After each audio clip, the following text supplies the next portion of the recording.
Sayyidat Fatimah Az-Zahra dinikahkan oleh Rasulullah dengan Sayyidina Ali.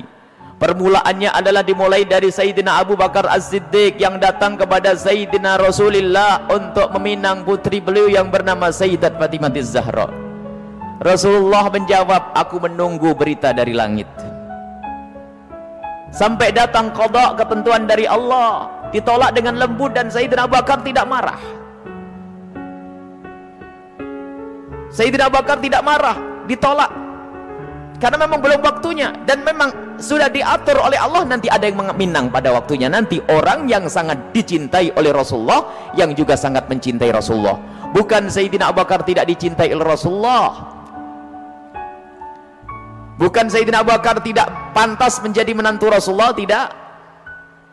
Sudah diatur oleh Allah yang sedemikian rupa karena untuk dijadikan contoh yang paripurna Sayyidat Fatimah Az-Zahra bagi wanita dunia ini. Dipinang oleh Sayyidina Utsman bin Affan menikah dengan putri Rasulullah, dan juga nanti ada putri-putri Rasulullah yang lainnya dinikahi oleh lelaki-lelaki yang tidak seperti Sayyidina Ali. Maksudnya adalah menantu Rasulullah banyak yang kaya, tapi spesial Sayyidina Ali adalah orang yang tidak punya. Ini memang disetting, diatur oleh Allah bahasanya Sayyidat Fatimah ini bakal menjadi contoh yang sempurna untuk putri-putri zaman sekarang. Dimulai dari kedatangan Sayyidina Ali yang waktu itu maju mundur untuk meminang Sayyidat Fatimah Az-Zahra, bertemu dengan Sayyidina Abu Bakar, bertemu dengan Sayyidina Utsman, bertemu dengan yang lainnya, suruh maju, mungkin bagianmu itu. Datanglah Sayyidina Ali bin Abi Thalib kepada Rasulullah SAW untuk menyampaikan maksudnya, dan Rasulullah langsung menjawab ahlan wa sahlan. Rupanya Rasulullah sudah menanti dari dulu. Kemudian Rasulullah SAW datang kepada Sayyidat Fatimah Az-Zahra, lihat adabnya Rasulullah. Datang kepada putri beliau, memang seorang bapak boleh memaksa pernikahan kepada putrinya, tetapi adabnya seorang tua kepada anak tetap menjaga perasaannya. Dan putri Rasulullah orang mulia, cukup diajak bicara dengan isyarat faham, dikatakan, ya Fatimah, ada orang si fulan menyebutmu, fulan Ali yadhkuruki, Ali menyebutmu wahai Fatimah. Dan Rasulullah faham kalau seorang wanita diam itu tandanya mau, ataupun kalau tiba-tiba menutup satir yang ada di rumah, di kamarnya, berarti itu tidak mau. Di saat disampaikan demikian Sayyidat Fatimah Az-Zahra diam, dan Rasulullah langsung faham bahwa ini adalah awal kebaikan, ini adalah jawaban daripada Sayyidat Fatimah Az-Zahra. Kemudian setelah itu dimulailah rencana pernikahan. Setelah tunangan atau khitbah, Sayyidat Fatimah Az-Zahra diminta oleh Sayyidina Ali, baru direncanakan pernikahan. Sayyidina Ali menyiapkan untuk Sayyidat Fatimah Az-Zahra, dan Rasulullah memilih Sayyidina Ali bukan karena kayanya, karena Sayyidina Ali tidak punya kerjaan tetap kalau bahasa orang sekarang. Beliau hanya jadi kuli, pindah sana pindah sini, dan beliau tidak memiliki harta peninggalan. Memang ayahanda beliau Abu Thalib adalah orang yang sangat dermawan, tapi di saat Abu Thalib meninggal tidak meninggalkan apapun kepada Sayyidina Ali, sehingga Sayyidina Ali pun dirawat oleh Rasulullah sallallahu alaihi wasallam, diambil menantu oleh Rasulullah. Tapi yang dipilih oleh Rasulullah karena akhlak, karena kebaikan Sayyidina Ali. Dan setelah khitbah atau tunangan itu selesai, baru dipersiapkan pernikahan. Sayyidina Ali itu bingung, beliau tidak punya apa-apa. Lalu dihibur Rasulullah, jangan memaksakan itu semua. Lalu ada riwayat-riwayat tentang sebagai baik wanita adalah yang maharnya murah. Itu isyarat bahwasanya tidak banyak tuntutan untuk mahar untuk putri beliau, dan persiapannya tidak terlalu repot, sehingga Sayyidina Ali semakin yakin bahwasanya pernikahan ini akan segera terwujud dengan kesederhanaan. Lihat kesederhanaan pernikahan Sayyidat Fatimah Az-Zahra oleh Rasulullah dan Sayyidina Ali. Dipersiapkan rumah pengantin Sayyidat Fatimah Az-Zahra dengan sangat sederhana, hanya dengan pasir yang ditinggikan, kemudian hanya dengan tikar pelepah korma, kemudian selimut dari kain dari kulit binatang yang dilembutkan, Kemudian kulit binatang yang dilembutkan pun tidak mencukupi kalau digunakan untuk selimut. Kalau digunakan untuk menutup kepala, kaki terlihat. Digunakan untuk menutup kaki, kepala terlihat. Dan begitu sederhana pernikahannya Sayyidat Fatimah Az-Zahra. Kemudian bajunya Sayyidat Fatimah Az-Zahra disiapkan oleh Rasulullah dengan baju yang ditambal dengan 12 tambalan, diantaranya Rasulullah sendiri yang menambal. Sayyidat Fatimah Az-Zahra.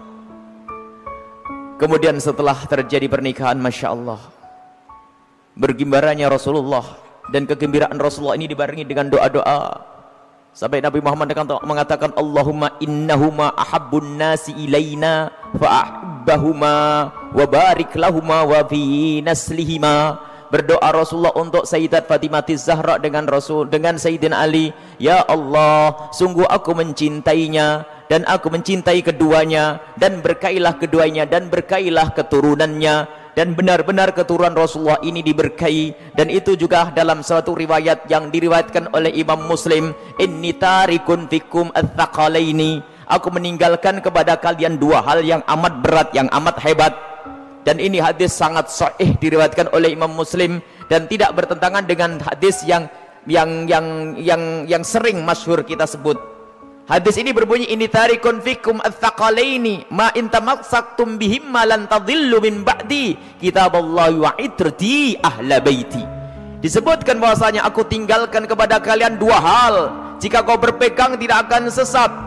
Imam Muslim meriwayatkan hadis ini.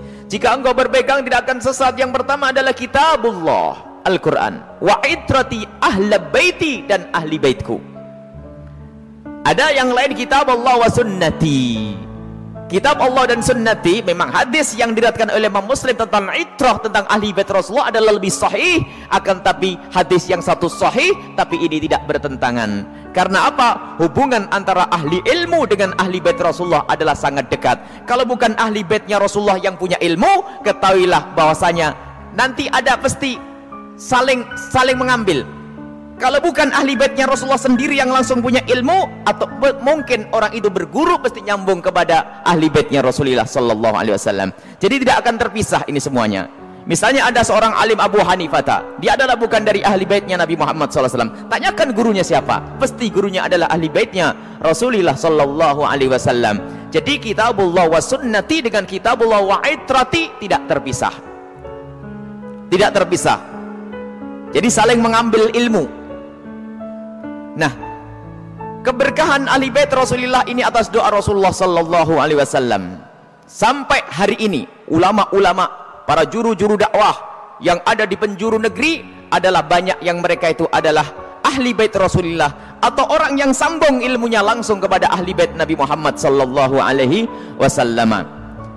Dan setelah Sayyidat Fatimah Az-Zahra menikah dengan Sayyidina Ali, menjalani hidup dengan sangat sederhana. Fahamilah wahai adik-adik putriku yang kami cintai, lihat pernikahan wanita yang mulia. Dan di saat Sayyidat Fatimah Az-Zahra diberi oleh Rasulullah dengan baju yang sangat sederhana, itu bukan karena Rasulullah tidak punya baju. Ada sebagian orang berkata itu mah zaman dulu, karena belum ada baju. Oh tidak, Nabi Muhammad orang paling mulia zaman itu. Musuh pun segan, biarpun benci kepada Rasulullah, ngirim hadiah. Sehingga Nabi Muhammad mendapatkan baju-baju istimewa, baju-baju luar biasa. Sampai ada satu jenis baju afiriyah yang dikirim dari zaman, baju itu bersulam emas. Orang paling kaya di Indonesia nggak akan mampu membayarnya. Diberikan kepada Rasulullah, tapi tidak ditempelkan di badannya Sayyidat Fatimah Az-Zahra. Karena apa? Rasulullah tidak ingin mendidik putrinya dengan kesombongan. Itulah Rasulullah mendidik putri beliau Sayyidat Fatimah Az-Zahra. Dan di saat menjalani hidup beliau, Sayyidat Fatimah Az-Zahra dengan kesederhanaan, tidak terlalu banyak menuntut kepada Sayyidina Ali bin Abi Thalib. Sampai beliau adalah menumbuk gandum dengan tangan beliau sendiri, sampai ditemukan tangan beliau itu adalah membengkak. Karena terlalu lama menumbuk gandum untuk suami beliau. Allah. Sampai suatu ketika mendengar kabar bahwasanya Rasulullah itu mendapatkan budak atau pembantu. Lalu Sayyidat Fatimah Az-Zahra mondar-mandir dengan Sayyidina Ali, datang ke rumah Rasulullah, balik lagi, datang ke rumah Rasulullah, balik lagi. Akhirnya Rasulullah curiga, kenapa kau kesini? Ada apa wahai Fatimah? Akhirnya berterus terang, ayah, aku mendengar engkau mendapatkan budak, barangkali kami bisa minta untuk bisa membantu di rumah kami. Subhanallah, dengan ayahnya masih sopan. Padahal kalau kita kan minta langsung, Pak kasih saya satu, kan begitu.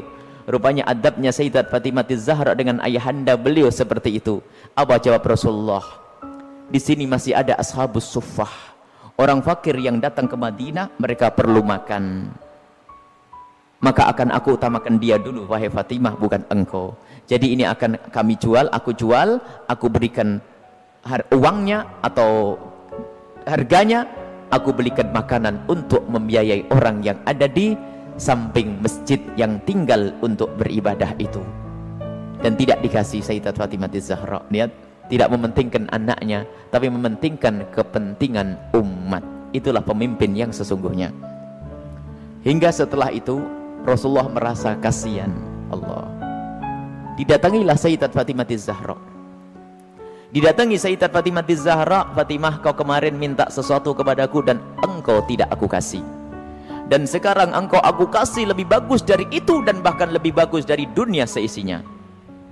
Hadis diriwayatkan oleh Imam Bukhari tentang pendidikan dari Rasulullah kepada Siti Aisyah, bahwa jika engkau tidur jangan lupa engkau baca Subhanallah 33 kali, Allahu Akbar 33, Alhamdulillah 33 kali, Allahu Akbar 33 kali. Oh itu ya, diberi oleh Rasulullah lebih bagus daripada dunia seisinya, dan itu amalan dilakukan oleh Sayyidat Fatimah Zahra. Dan maka dari itu wahai wanita-wanita mulia, jangan lupa kalau hendak tidur membaca Subhanallah 33 kali, Alhamdulillah 33 kali, Allahu Akbar 33 kali, baru anda tertidur dengan ditambah doa-doa yang lainnya. Tidak pantas pecinta Fatimah Zahra, Sayyidat Fatimah Zahra tidurnya di saat tertidur saat nonton sinetron.